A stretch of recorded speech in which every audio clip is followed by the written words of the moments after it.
لوہے محفوظ کو دیکھیں گے۔ یہی فرق ہوتا ہے۔ اور سارے لوگ، یہ بچے مدرسے میں آ کر کے حافظ بنے، عالم بنیں گے، کہاں آ کر کے؟ مدرسے میں آ کر کے۔ یہ علماء ظاہر ہے، علماء باطن وہ ہے جو ماں کے پیٹ میں حافظ قرآن ہو جائے، ماں کے پیٹ میں جو حافظ قرآن ہو جائے۔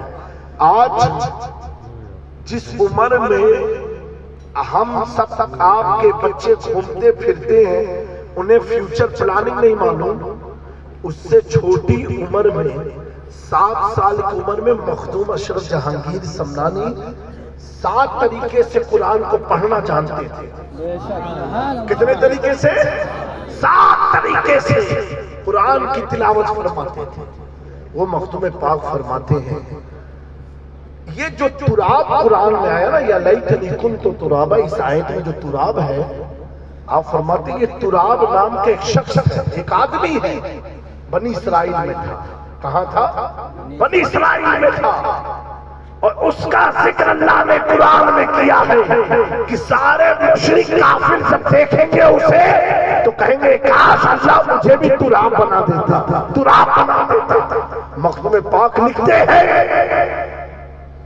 کہ وہ شخص جو تھا مشرک تھا، ایمان والا نہیں تھا، لیکن اس نے مدرسے کے بچے کی گری ہوئی قلم، زمین پر ایک قلم گری بچے، وہ قلم کو اٹھا کر کے بچے کے ہاتھ میں دے دیا، مدرسے کے بچے کے ہاتھ میں دیا۔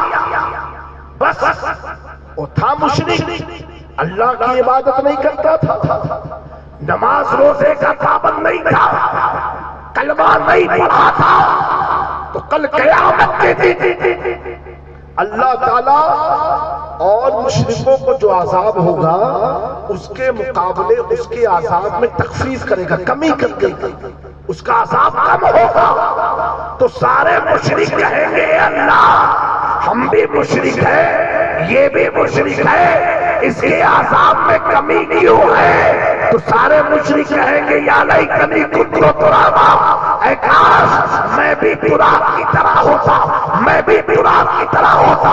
وہ سارے مشرک خدا سے پوچھیں گے اے اللہ اس کے عذاب میں تخفیف کیوں ہے؟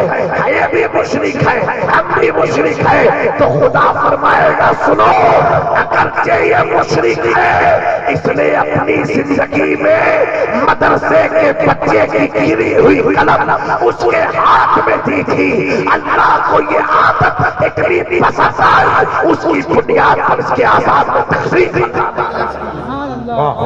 میرے پیاروں، جب ایک مشرک کے عذاب میں تخفیف ہو سکتی ہے، ہم تو ایمان والے ہیں، ہم تو کلمہ پڑھنے والے ہیں، ہم تو رکوع سجود کرنے والے ہیں۔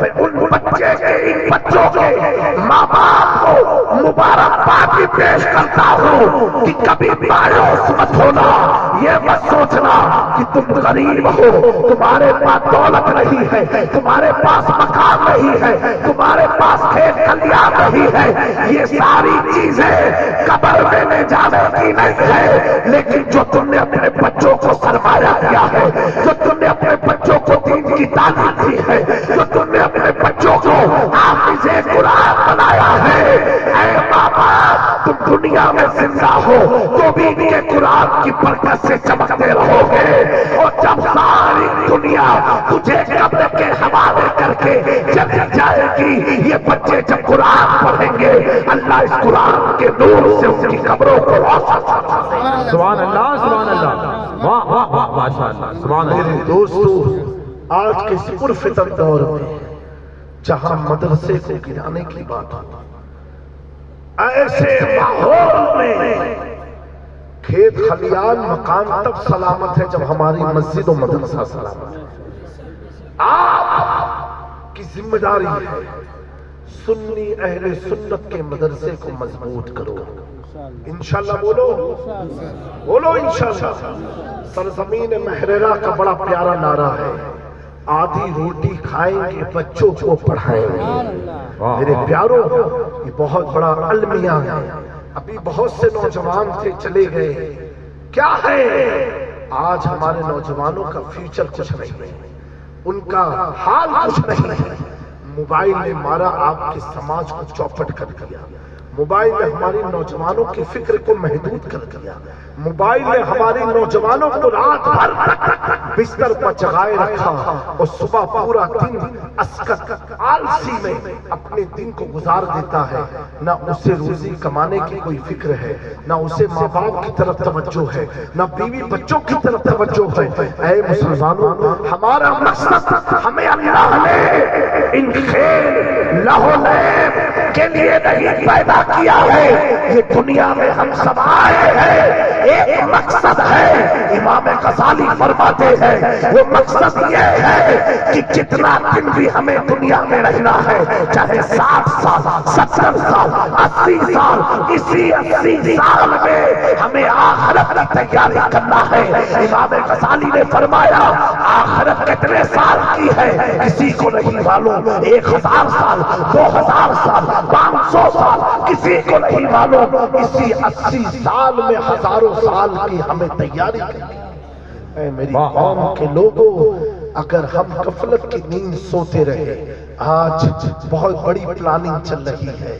پیارے آقا صلی اللہ علیہ وسلم نے فرمایا تھا کہ میری امت پر ایک دور ایسا آئے گا کہ مصلی جنازہ رکھا ہوگا، صفیں لگ گئی ہوں گی، نماز پڑھانے والا کوئی نہ ملے گا۔ حضور پاک صلی اللہ علیہ وسلم نے فرمایا ایک دور ایسا آئے گا یہ مسجدیں بھری ہوں گی، صفیں لگی ہوں گی، امامت کرنے کے لیے کوئی امام نہیں ملے گا۔ میرے پیاروں، یہ ساری شروعاتیں ہو رہی ہیں۔ تم جاؤ، بہت یوٹیوب وغیرہ پر گیم کھیلتے ہو، کبھی چیک کرو اسپین میں اسلام کی 500 سال سے زائد حکومت تھی۔ آج میں یوروپ گیا تھا ستمبر کی اسی سال کے ستمبر میں نے پیرس میں دیکھا، بیلجیم میں دیکھا، اٹالی میں دیکھا کہ مسجد تو ہے لیکن وہ مسجد میں نماز نہیں ہو رہی ہے، عیاشیاں ہو رہی ہیں۔ آج آپ دیکھو مدرسوں کی عمارت تو ہے لیکن ان مدرسوں کی عمارت میں درس نہیں ہو رہا ہے۔ ان یہودی، ان عیسائیوں نے کیا کیا معلوم ہے آپ کو؟ مدرسوں کو بند کرا کر کے، انہیں معلوم ہے اگر مدرسہ بند ہو جائے گا تو مال نکلنا بند ہو جائے گا، نہ حافظ آئے گا، نہ قاری آئے گا، نہ عالم آئے گا۔ اور جب ہم مدرسے کو بند کر دیں گے 50-100 سال ایسا ہو جائے گا کہ مسجد تو رہے گی، نماز پڑھانے والا امام نہیں ملے گا، قرآن تو رہے گا، قرآن کی تلاوت کرنے والا قاری نہ ملے گا۔ اے میرے دوستو، اے نوجوانوں، اس غفلت کی زندگی سے باہر آؤ، اپنے حال و مستقبل کو سنوارو۔ تمہارے باپ دادا نے تو بڑی محنت کر کے مدرسہ مسجد بنا کر کے تمہارے حوالے تو کر دیا ہے، لیکن اگر آج بھی تم سنبھلے نہیں، اللہ اکبر، آنے والا دن بہت برا ہوگا۔ پھر یہ مت کہنا اے اللہ ہم پر ظلم ہو رہا ہے، اے اللہ ہم پریشان ہیں، اے اللہ ہم تکلیف میں ہیں۔ ہم پر ظلم کسی کے مارنے سے نہیں، ہم پر ظلم کسی کے گھر گرانے سے نہیں، ہم پر ظلم ہمارے موت لنچنگ سے نہیں، ہم پر ظلم یہ ہے ہم نماز کی اذان سن کے بھی نماز کی طرف نہیں جا رہے ہیں، ہم مدرسے کی امداد کو سننے کے باوجود بھی مدرسے کی مدد نہیں کر رہے ہیں۔ اللہ اکبر۔ اے میری قوم کے لوگ، اگر چاہتے ہو کہ تمہاری مسجد بچی رہے، تمہارا مدرسہ بچا رہے، تمہارا گھر بچا رہے، تو بڑھ چڑھ کے اپنی نسلوں کو مسجد کے قریب کر دو، مدرسے کے قریب کر دو۔ نہ تو یہی مدرسہ ہے، یہی مسجد ہے۔ ہم لوگ تو گجرات میں ہیں، آئے تو آئے جلسے میں آپ نے بلایا، آپ کو لوکل کون کام آتا ہے؟